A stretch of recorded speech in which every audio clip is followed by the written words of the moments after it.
Olá, bem-vindas ao Ninho. Eu sou Nanda Becker e esse é o podcast Café no Ninho, um espaço acolhedor para mães e pais refletirem sobre uma educação mais consciente e respeitosa, com leveza, afeto e boas conversas. Pega sua xícara de café e fica aqui comigo nesse ninho acolhedor. Olá, bem-vindos! Estou aqui no segundo episódio, muito feliz porque é minha primeira convidada, uma pessoa muito especial. E eu já vou apresentá-las para vocês, mas primeiro eu quero dizer para vocês, se vocês quiserem mandar alguma mensagem, algum e-mail, para mandar mensagem pelo Instagram é Nanda Becker e pelo e-mail é nandabecker.edu@gmail.com. Esse é o nosso segundo episódio e hoje nós vamos falar sobre educação na escola. E eu trouxe para vocês como convidada a Alessandra Prati, que ela é premiadíssima. Ale, conta um pouquinho aí de você, seja bem-vinda, estou muito feliz que você está participando nesse episódio. Oi, Nanda. Primeiro eu quero agradecer, quanta honra para mim estar aqui no seu espaço, aqui no seu ninho, para falar de um tema que para mim é muito especial. Você até citou, né? Premiadíssima. Na verdade, eu recebi um prêmio mesmo da Escola da Educação Positiva, fruto do trabalho que eu venho desenvolvendo na escola. E é muito legal pensar que por trás desse prêmio tem uma história de muitas mãos. Porque o trabalho na escola é feito por pessoas. Então, assim, eu honro a vida de cada um que passou pelo meu caminho para eu conquistar esse prêmio, para eu conquistar esse lugar e para conseguir levar a educação positiva na escola. Parabéns. Obrigada. Eu vou me apresentar, né? Eu sou a Alessandra Prati, eu sou professora da educação básica, trabalho numa escola municipal em Maringá, no Paraná, e sou educadora parental. Então, eu consigo conciliar os meus dois trabalhos, as minhas duas atuações, e eu consigo concentrar os dois assuntos no mesmo lugar.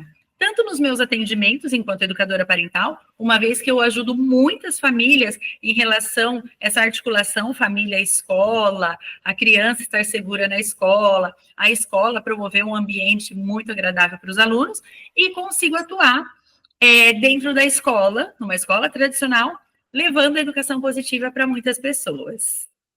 Ale, conta um pouquinho, como que você chegou nisso, assim, um pouquinho da sua trajetória, assim, meio resumidamente, né, porque a gente sabe que nossas histórias são longas, né, mas conta resumidamente, assim, como que você chegou nesse ponto, assim, como Bom, você chegou nessa vamos situação? Eu sempre trabalhei com criança desde muito cedo. Com 15 anos eu já era professora de balé, então, assim, sempre estive com crianças. Eu me formei aí em educação física, depois me formei em pedagogia. Só que acontece assim, eu era uma professora muito rígida. E eu costumo brincar que eu era pseudo-amorosa. Por quê? Porque aquele passivo-agressiva, né? De falar baixinho, de falar meu amor, minha querida. Mas eu era muito brava. Eu exigia as coisas do jeito que eu tinha aprendido. Mas eu me lembro de muitas vezes sair da escola exaurida, cansada mesmo. E não era só um cansaço físico, era um cansaço que hoje eu entendo que eu estava me distanciando da minha natureza humana. Porque eu era cruel com os alunos, gritava, castigava de um jeito muito passivo-agressivo, né? Então, assim, eu tinha o aval das diretoras, eu tinha o aval dos pais, mas eu não estava contente comigo mesma. Bom, me deparei com uma educação positiva, com uma educadora parental especificamente, e aí eu me interessei por aquilo. E é tão legal, porque assim, os assuntos eles foram se ligando e eu fui querendo saber mais e cada vez mais curiosa. E aí veio a pandemia, aí eu mergulhei nos estudos, mas me afastei da escola. E quando eu voltei para a escola, eu até pensei, e aí, né? Como é que vai ser? E foi tão bacana porque eu percebia o que eu podia fazer diferente, eu percebia coisas que eu não percebia antes, tantas violências invisíveis, né? E sabe, Nanda, quando a gente fala em violência, não é bater, não é mandar ajoelhar no milho, mas colocar no cantinho do pensamento, é gritar com o aluno, é ameaçar o aluno de forma muito sutil, sabe? De falar, se você não parar, eu vou ligar para sua mãe. Se a criança tem medo da mãe, aquilo para ela é ameaçador, né? Então, e assim, daí eu voltei para a escola, eu comecei a perceber muitas coisas, principalmente dentro de uma escola tradicional, eu comecei a ouvir muito das professoras exatamente o que eu fazia. E aí, confesso que isso me machucou ainda mais.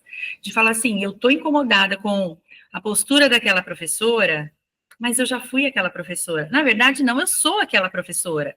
É que agora eu estou me cuidando, agora eu estou aprendendo. E assim, é muito difícil, tá, Nanda? Mas é o passinho que a gente dá todo dia. É uma criança que a gente consegue abraçar todo dia. É uma família que a gente consegue ter compaixão por ela. É uma professora que só conhece um caminho que eu tenho que olhar para ela também com muita compaixão.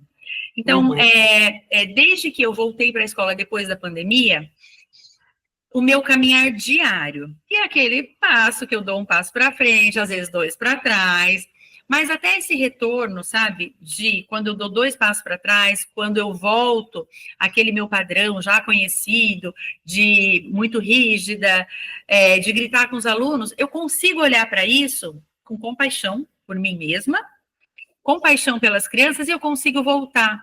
Já disse muitas vezes para as crianças, meus amores, me desculpa, a Pro gritou com vocês, e vocês não merecem isso. A Pro que não soube o que fazer.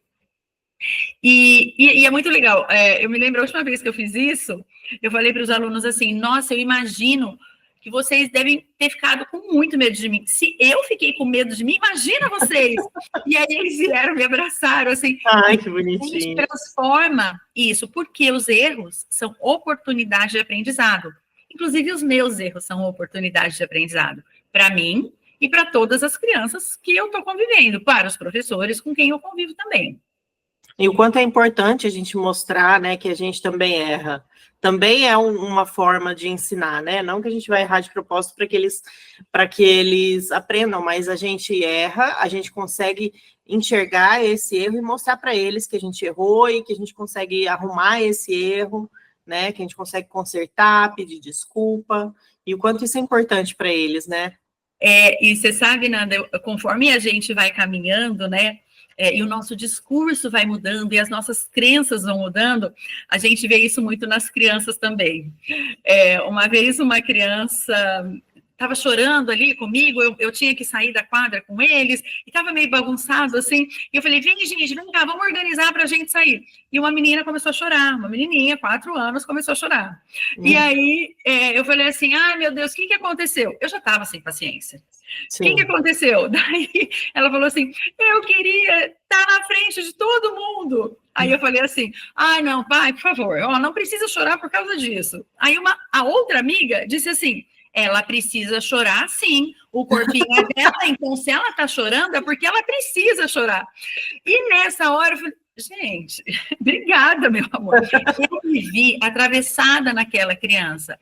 E, ao mesmo tempo que fica assim um misto, né? Ai, o que essa menininha tá falando isso para mim? Vem a outra voz falando assim, você venceu na vida, Alessandra. Eu venci na vida. Porque uma menina de 4 anos que diz ela pode chorar sim, porque o corpinho é dela, e se ela está chorando é porque ela está precisando, gente, que adulto será esse que entende essas coisas? Então, receber essas respostas dos alunos, para mim, também é grandioso demais. Ou quando eu escuto uma criança falar, você não pode falar assim comigo, não. Eu venci na vida. Quando que a gente pôde falar isso, né? Dentro de uma escola tradicional, dentro de uma escola para um adulto. Então, assim, eu acho que a gente ganha todos os dias. Sim. Nossa, e é muito gostoso. Eu me arrepiei aqui um pouquinho de ouvir, porque é muito bonitinho ver o quanto eles conseguem ir aprendendo, né? Quanto que essa sementinha que a gente vai plantando nas crianças vão aparecendo assim aos poucos, né? Muitas vezes a gente acha, imagina, não está funcionando, mas assim, nas sutilezas, né? Em pequenos detalhes vão aparecendo, assim, é muito gostoso de ver resultado. A Lei, como que você faz assim? Isso, como que você faz dentro da tua escola? Porque, assim, a sua escola é uma escola tradicional, né? A escola que você trabalha é uma escola tradicional. Você não pode chegar lá e mudar a escola toda. Eu queria que você contasse um pouquinho, assim, como que você vai fazendo esse trabalho, pouco a pouco, mostrando, às vezes, para os colegas, né? Ou então, se vai só pelas crianças, como que vai? Como que funciona? Olha, Nanda, essa é uma pergunta que eu recebo direto e achei super legal você trazer isso aqui no seu espaço. Por quê?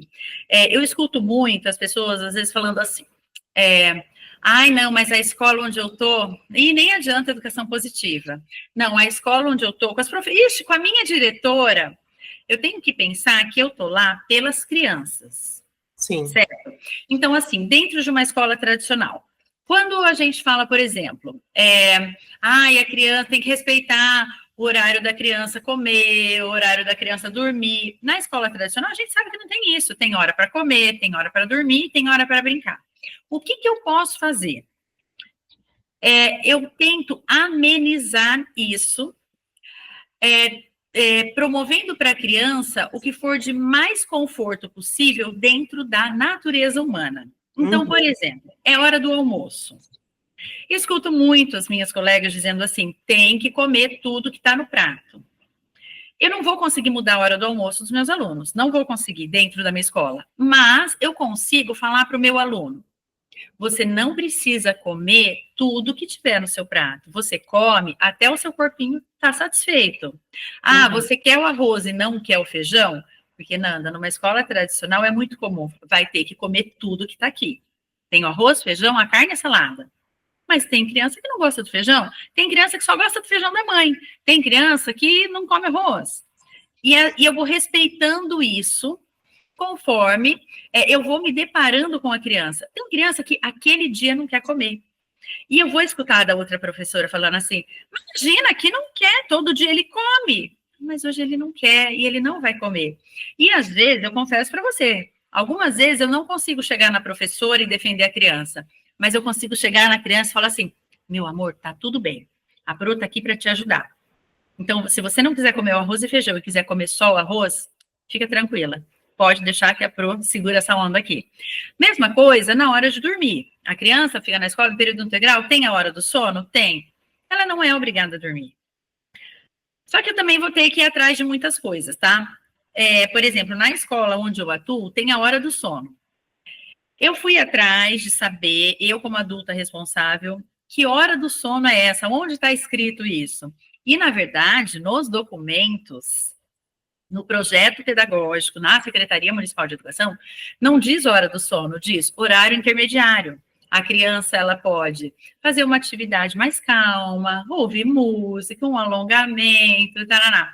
Foi instituído, ficou uma coisa muito cultural que é a hora do sono. Então, eu preciso das duas frentes. Primeiro, defender a criança naquilo que compete o coletivo.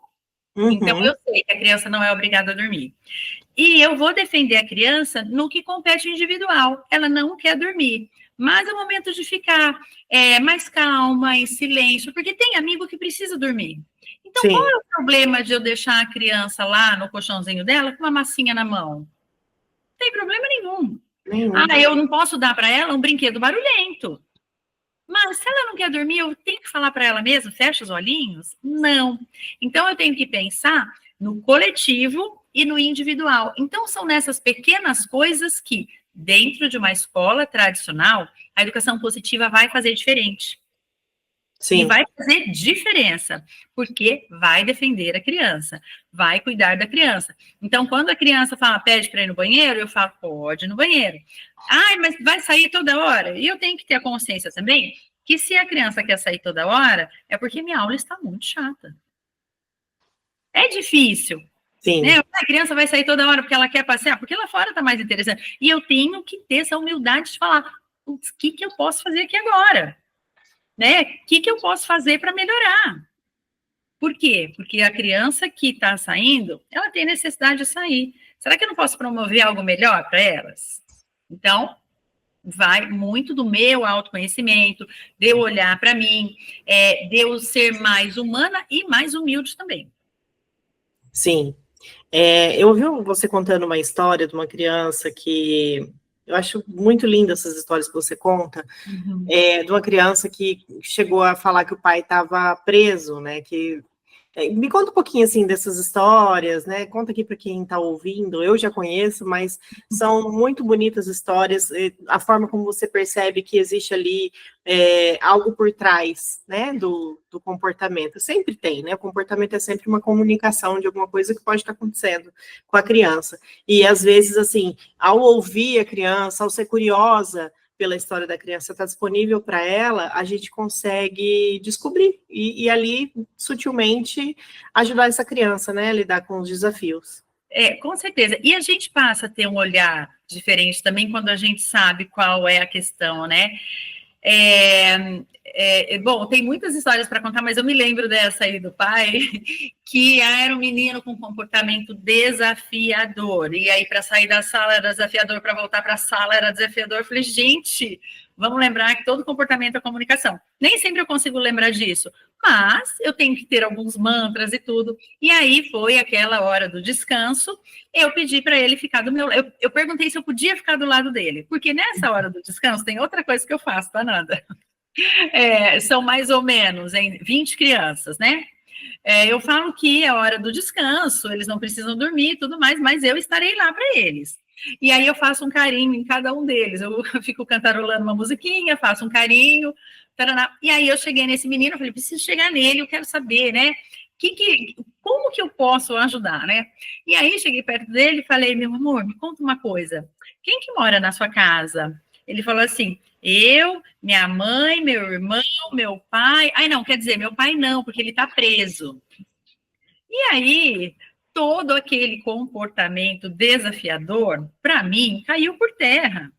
Porque assim, o menino não era malvado, ele não estava querendo me irritar, ele não estava. Nada. Ele estava manifestando algo que, muito provavelmente, ele não consegue traduzir, ele não consegue transformar em palavras aquilo. Então, quando eu olho para isso, eu falo: ah, eu entendi, meu amor, eu sinto muito por você e a Pro está aqui para te ajudar. Eu vou resolver o problema dele?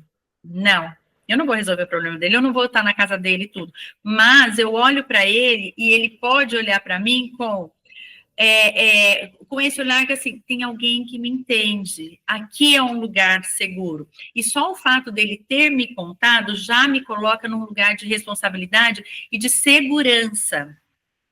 Ele está seguro para trazer o que ele tem de mais íntimo para mim.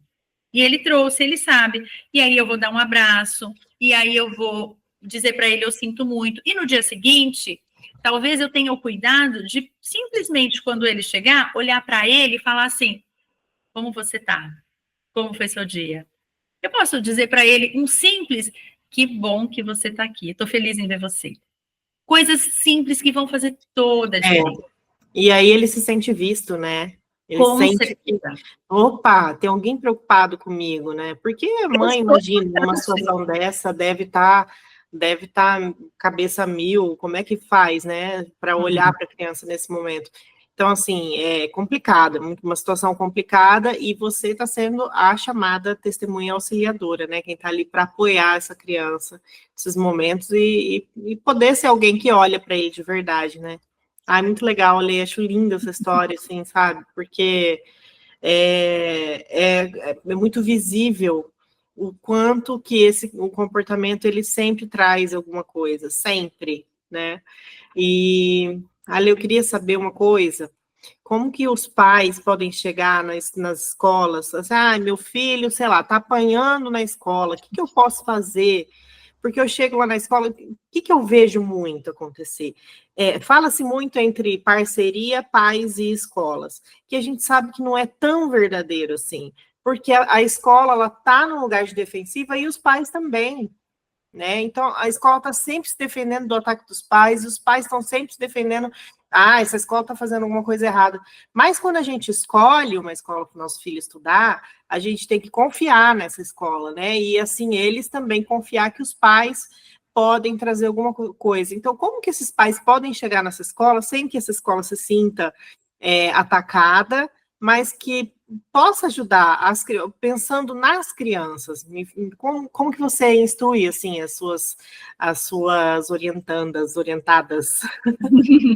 Bom, Nanda, esse é um ponto tão delicado, porque quando você falou assim, a família se aproximar da escola, a escola fala sobre isso, mas eu falo que assim, que na prática mesmo, a teoria é muito bonito, né? Mas na prática, quando que acaba acontecendo isso, né? Essa articulação família-escola?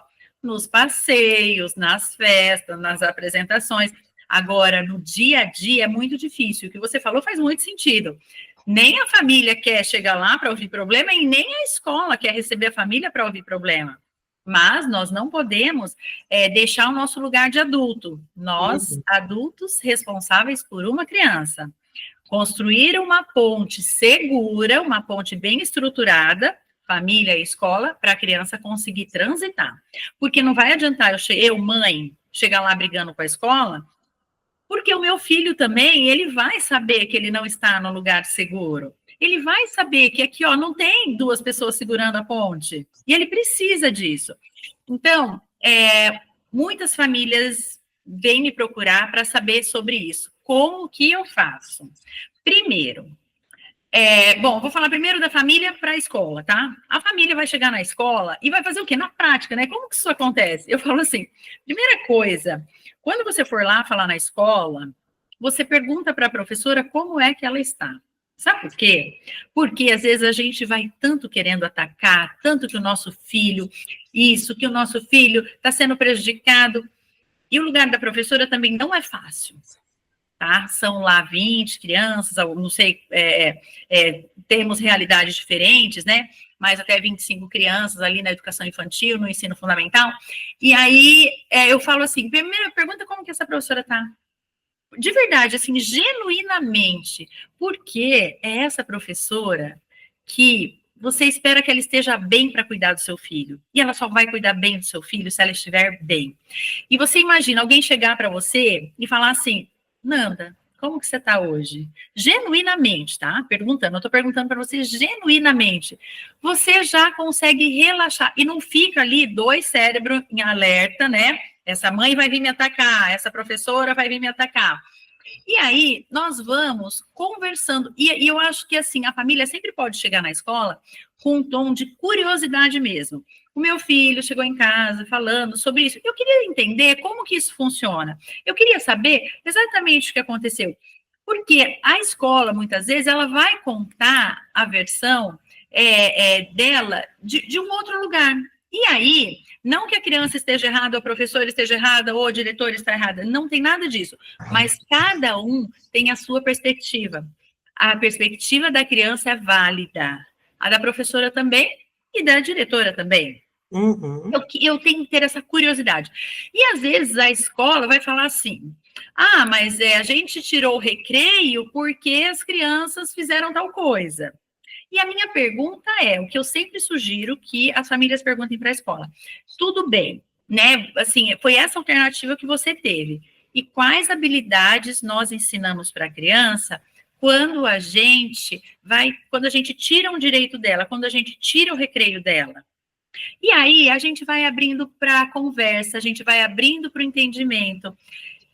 Então, primeira coisa, quando a família for conversar com a escola, desarme-se. Nem vem armada, eu já fui muito brava, tá?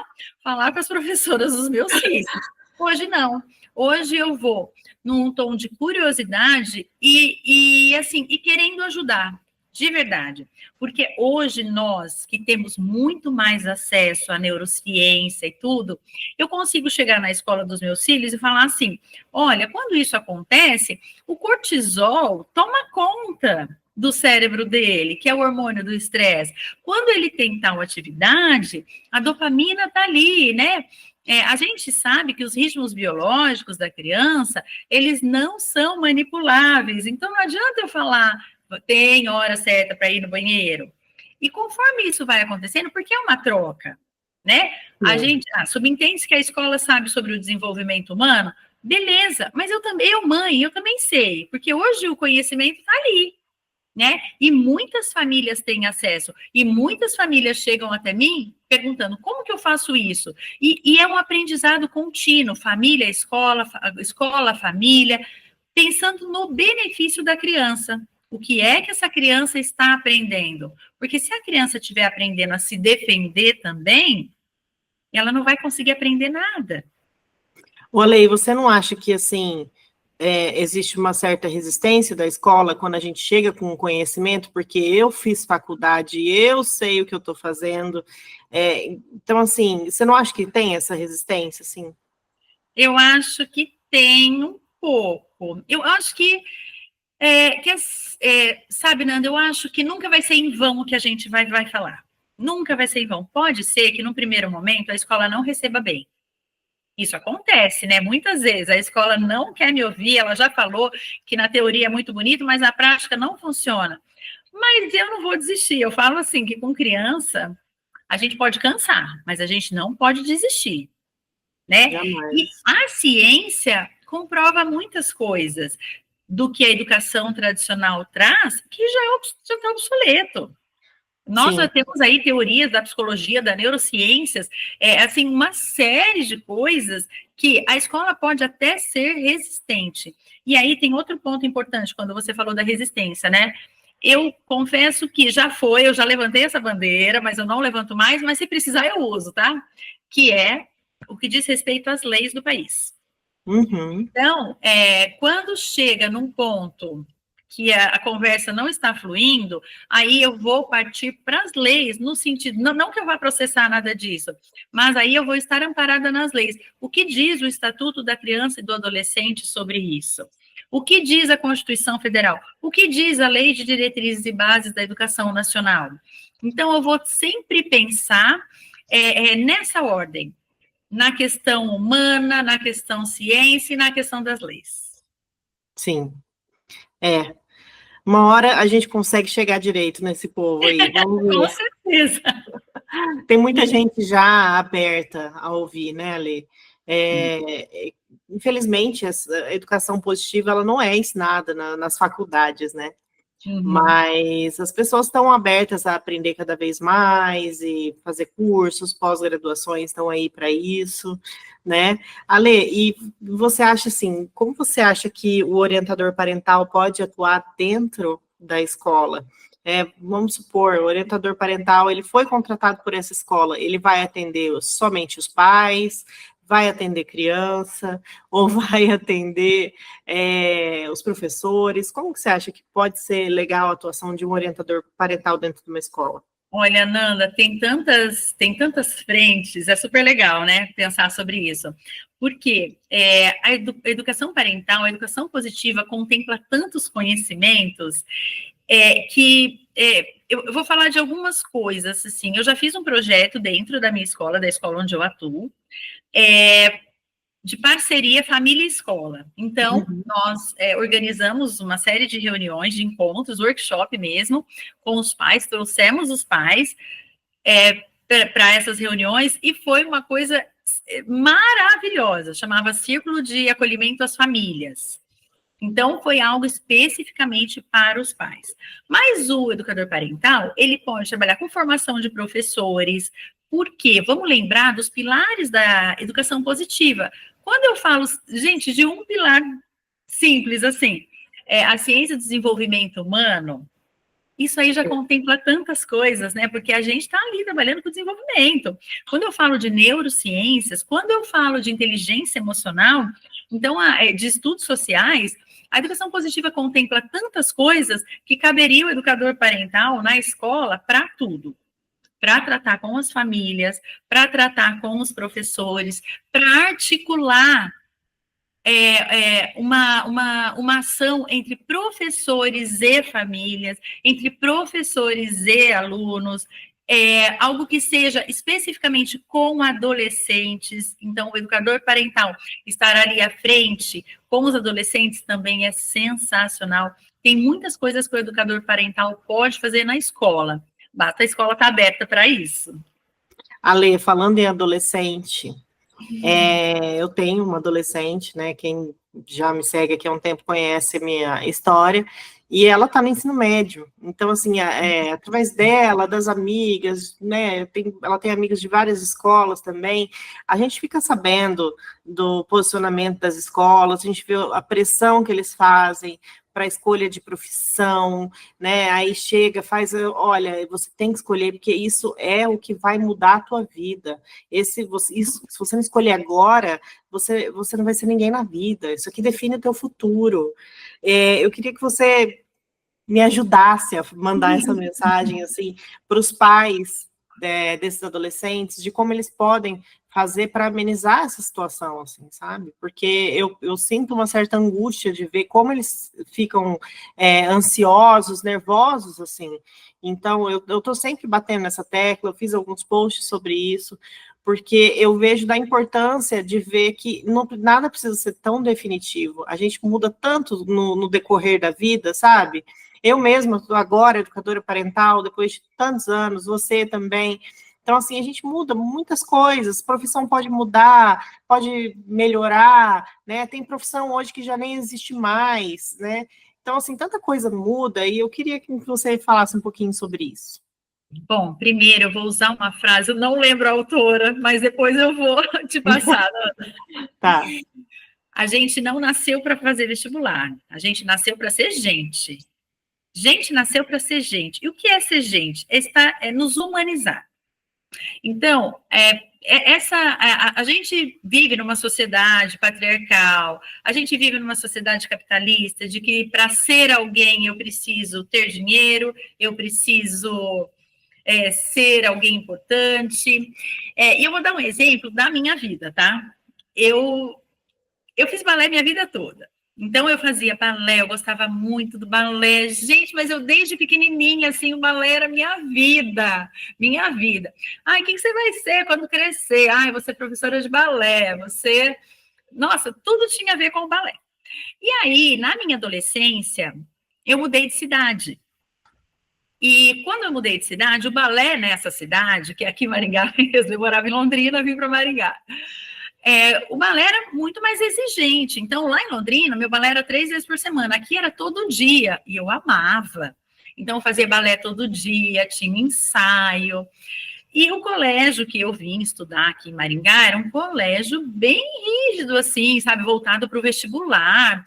Tinha prova todos os sábados, tinha aula de manhã e à tarde. E era ensino médio.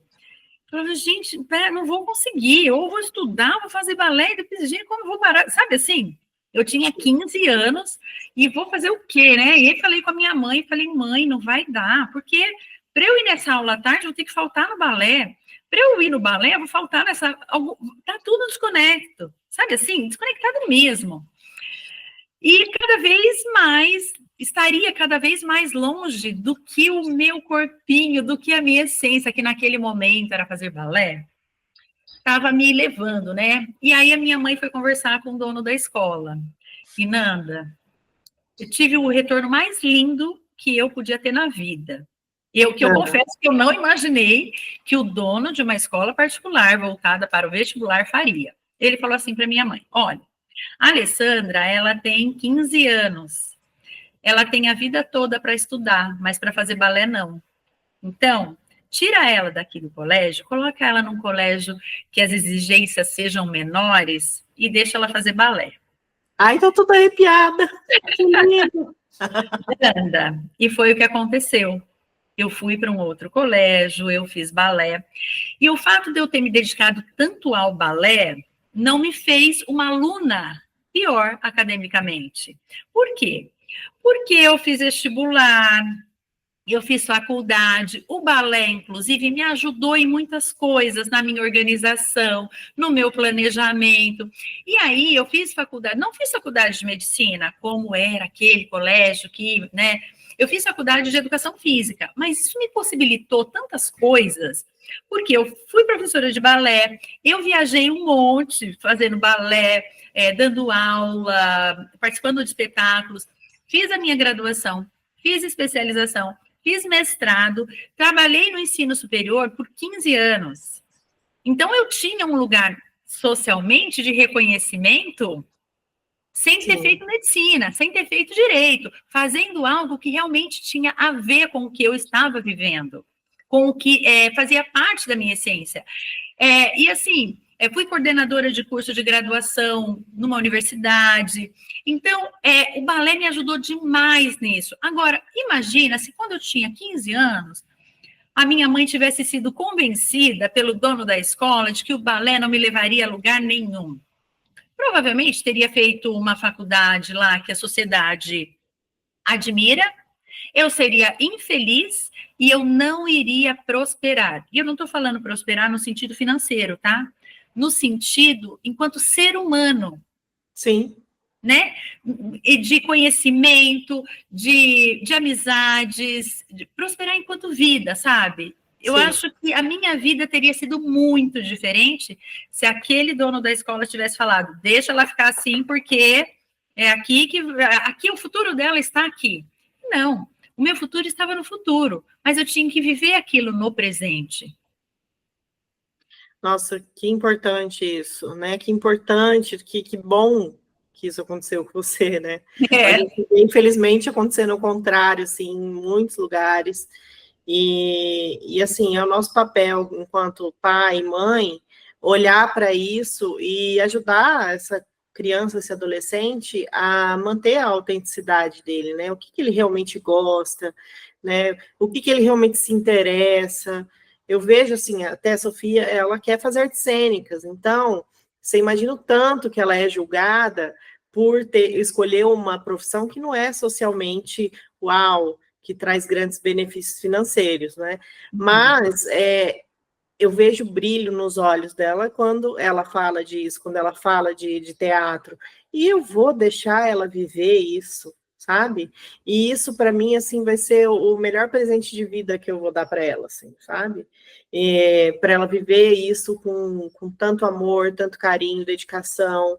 E aí, gente, a vida tá aí. Pode ser que ela mude, pode ser que não, pode ser que ela prospere nessa área mesmo. Enfim, nós estamos aí, né, para viver. É bem isso, nosso futuro não é definido por uma escolha de um vestibular, né? Então, a gente precisa olhar com carinho para esses adolescentes, para acolhê-los nesses momentos de escolha, de quando chegar em casa falar, nossa, mãe, mas eu preciso passar nesse vestibular, porque eu tô com medo, porque... Mas, filho, calma, se você não passar agora, não tem problema, sabe? Não vai acabar o mundo dos vestibulares. Vamos com calma, vamos respirar, vamos viver sua adolescência, que é um período tão importante, né? Ah, muito legal, Ale, muito obrigada por contar essa sua história aí, porque eu achei bem legal a visão desse dono de escola. Depois você me conta quem que é. Quero saber. E que eu também sou de Maringá, para quem não sabe, a gente mora aqui na mesma cidade. Ale, deixa eu ver aqui mais aqui que eu tenho para te perguntar, que eu deixei anotadinho na minha pauta. Eu acho que a gente já falou tudo, já está tudo meio... acho que a gente já falou de tudo aqui, Ale, então eu vou para uma segunda parte, que é o bate-bola, para você me falar o que vem na sua mente quando eu falo dessas palavras. Eu adoro esses bate-bolas, sempre que eu escuto assim nos podcasts, eu falo, eu quero um dia participar. Eu até fiz comigo mesma no último episódio, no primeiro episódio. Então agora eu vou fazer com a Ale. Vamos lá para o bate-bola. Ale, me fala o que você pensa quando eu falo essas palavras. Infância. Ai, podia ter sido mais feliz, né? Ai, adolescência. A adolescência, o segundo nascimento, que eu podia ter vivido melhor também. Família. Família, em Porto Seguro.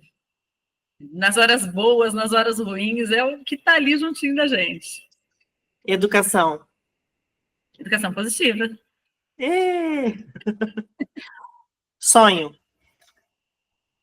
Sonho, ver o mundo um lugar melhor. Saudade. Saudade, da primeira infância dos meus filhos. Ai, sim, eu também. Ai, um medo. Medo de que as pessoas continuem presas e arraigadas na educação tradicional. Um aprendizado. Meus filhos. Um arrependimento. Um arrependimento. Pesado isso, né? Um arrependimento. Ai, dos erros que eu cometo, assim, ainda hoje, eu me arrependo deles, sabe? De Mas quando aprende com eles também, né? paciência, mas assim, a sensação de arrependimento, assim, Bate, né? quando eu volto para o meu padrão, sabe? Sei. Um momento. Momento, quando eu leio para os meus filhos, assim, eles sentam no meu colo para eu ler para eles. Ai, que lindo. Felicidade. Ah, tá dando risada com a minha família. Amor. Amor, minha família. Um conselho para si mesma no passado. Ale, não precisa ter medo. Você pode.